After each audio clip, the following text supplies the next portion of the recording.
Bismillahirrahmanirrahim. Hari ini pembahasan yang akan kita bahas adalah materi tata surya.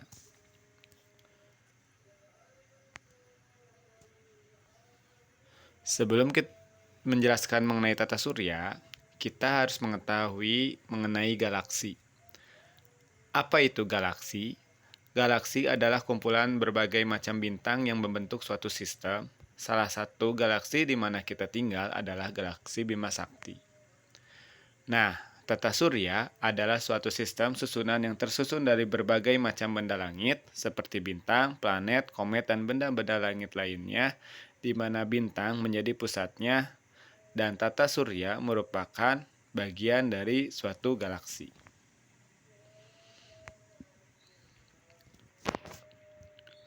Benda-benda langit. Yang pertama, bintang, atau dalam tata surya kita adalah matahari. Matahari adalah bintang dalam tata surya di mana kita semua tinggal. Matahari merupakan bola gas panas besar yang berpijar. Matahari terdiri atas gas hidrogen 70%, gas helium 25%, dan gas lain seperti oksigen, karbon, nitrogen, dan belerang 5%. Matahari terdiri dari inti dan 3 lapisan kulit, yaitu yang pertama, inti matahari, merupakan lapisan paling dalam dari matahari. Yang kedua, fotosfer, merupakan lapisan permukaan matahari dengan ketebalan 350 km. Lapisan ini memancarkan cahaya yang sangat kuat yang terpancar ke ruang angkasa. Yang ketiga, kromosfer, merupakan lapisan gas di atas fotosfer dengan ketebalan 16.000 km. Dan yang keempat, korona, merupakan lapisan matahari paling luar dengan ketebalan 2,5 juta kilometer. Benda langit yang berikutnya adalah planet. Planet adalah benda langit yang mengelilingi suatu bintang dengan lintasan dan kecepatan tertentu. Dalam sistem tata surya di mana kita tinggal, terdapat 8 planet. Ini dia bentuk tata surya kita. Semua planet mengelilingi matahari dengan arah berlawanan putaran jarum jam, kecuali planet Venus. Masing-masing planet beredar dalam garis edarnya yang berbentuk elips yang disebut dengan orbit. Perputaran planet mengelilingi matahari dalam satu putaran penuh disebut revolusi. Sedangkan perputaran planet pada porosnya disebut rotasi.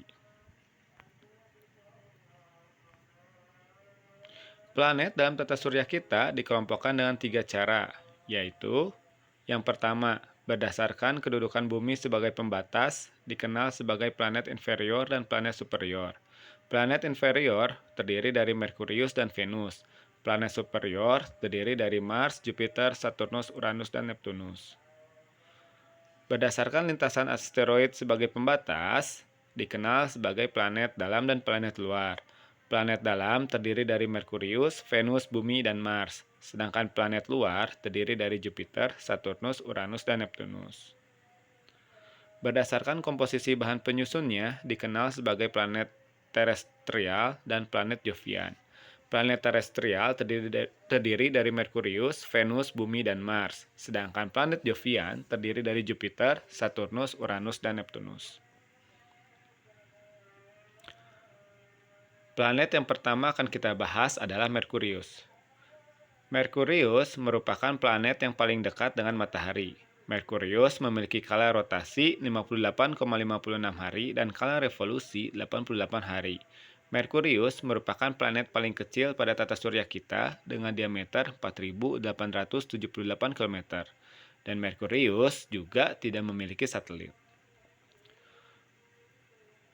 Yang berikutnya adalah Venus.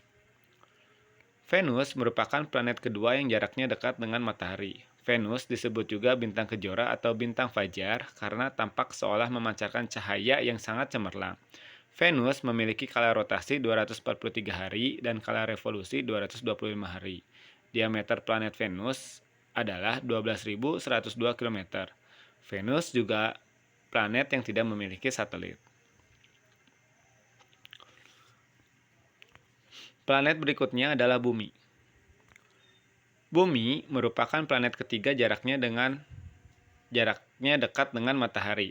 Bumi merupakan satu-satunya planet yang memiliki atmosfer dan suhu yang memungkinkan adanya kehidupan. Bumi memiliki skala rotasi 1 hari dan skala revolusi 365,25 hari. Bumi memiliki diameter 12.756,3 km. Bumi memiliki satu satelit yang bernama Bulan.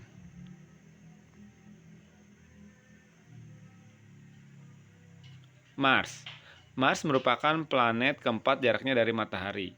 Mars memiliki skala rotasi 24,6 jam dan skala revolusi 686,96 hari. Mars memiliki permukaan berupa gurun yang sangat luas dan berwarna merah. Hal ini membuat Mars mendapatkan sebutan planet merah.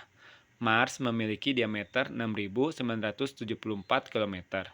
Mars memiliki dua satelit, yaitu Phobos dan Deimos. Yang kelima adalah Jupiter. Jupiter merupakan planet kelima jaraknya dengan matahari. Jupiter memiliki skala rotasi 9 jam 50 menit dan skala revolusi 11,86 tahun. Jupiter merupakan planet paling besar pada tata surya kita dengan diameter 142.796 km. Jupiter memiliki 16 satelit. Satelit terbesar bernama Ganymede. Planet berikutnya adalah Saturnus. Saturnus merupakan planet ke-6 jaraknya dari matahari. Saturnus memiliki skala rotasi 10 jam 14 menit dan skala revolusi 29,46 tahun. Saturnus merupakan planet yang memiliki 7 lingkaran cincin yang mengitari planet tersebut. Sehingga Saturnus mendapatkan sebutan planet bercincin. Kondisi alam ini jugalah yang membuat planet Saturnus menjadi planet paling indah dalam tata surya kita. Saturnus memiliki diameter 120.660 km. Saturnus memiliki 17 satelit. Satelit terbesar bernama Titan dan menjadi satu-satunya satelit yang tidak terbuat dari es. Yang ketujuh adalah planet Uranus. Uranus merupakan planet ketujuh jaraknya dari matahari. Uranus memiliki skala rotasi 1 hari dan skala revolusi 84,1 tahun. Uranus memiliki cincin hanya tidak sejelas planet Saturnus. Uranus memiliki diameter 50.800 km. Uranus memiliki 15 satelit, di mana paling besar bernama Titania. Yang kedelapan adalah planet Neptunus. Neptunus merupakan planet paling jauh dengan matahari karena Neptunus menjadi planet dingin dalam tata surya kita. Neptunus memiliki skala rotasi 22 jam dan skala revolusi 164,8 tahun. Neptunus memiliki diameter 48.600 km. Neptunus memiliki 8 satelit. Triton, Nereid, dan Proteus merupakan satelit terbesar. Benda langit berikutnya adalah satelit. Satelit adalah benda langit yang mengelilingi planet yang gravitasinya lebih besar. Satelit dibagi menjadi dua macam, yaitu satelit alam dan satelit buatan. Satelit buatan digunakan untuk yang pertama, sarana komunikasi, yang kedua, mengamati perubahan cuaca, yang ketiga, pengintaian, yang keempat, penyelidikan ruang angkasa, yang kelima, bantuan navigasi, yang keenam, laboratorium luar angkasa, dan yang ketujuh, menuntun roket militer agar dapat tepat mengenai sasaran. Benda langit yang berikutnya adalah asteroid atau planetoid. Asteroid merupakan gugusan benda langit berukuran lebih kecil dari planet yang mengelilingi matahari pada lintasan tertentu. Sebagian besar lintasan asteroid terletak di antara planet Mars dan juga planet Jupiter. Benda langit berikutnya adalah komet. Komet merupakan benda langit terang dan ekor yang panjang. Itu kenapa komet disebut juga bintang berekor. Komet tampak terang karena memantulkan cahaya matahari. Ekor komet terbentuk ketika komet mendekati matahari.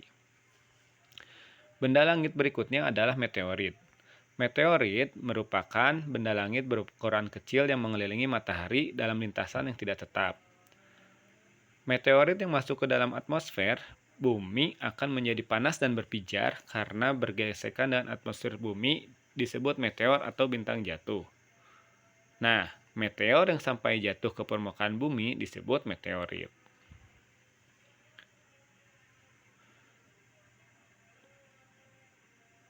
Dalam mengamati tata surya, ada suatu ilmu yang dikhususkan pada bidang tersebut, yaitu astronomi.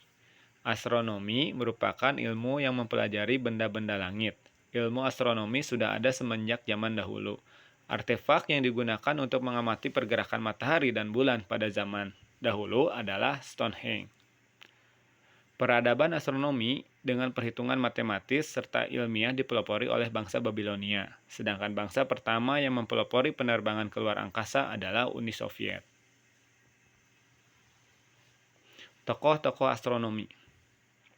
Banyak sekali ilmuwan-ilmuwan dalam bidang astronomi yang sering kita dengar namanya. Salah satunya adalah Kopernikus. Kopernikus terkenal dengan teori heliosentris. Teori itu menyebutkan bahwa matahari adalah pusat tata surya dan bumi beserta benda-benda langit lainnya mengelilingi matahari. Nah, tokoh astronomi yang lainnya adalah Galileo. Galileo disebut sebagai bapak astronomi modern. Galileo melakukan penjelajahan luar angkasa menggunakan teleskopnya. Hal-hal yang didapatkan Galileo ketika menjelajah luar angkasa dengan teleskopnya yaitu yang pertama, permukaan bulan ternyata tidak mulus dan tidak bulat sempurna. Yang kedua, Galileo melihat 4 planet kecil yang sekarang dikenal sebagai satelit yang mengitari planet Jupiter. Yang ketiga, Galileo melihat fase-fase Venus sebagaimana bulan. Yang keempat, galaksi Bima Sakti terdiri dari ribuan bintang. Cukup sekian materi tata surya yang telah disampaikan. Terima kasih atas perhatiannya. Assalamualaikum warahmatullahi wabarakatuh.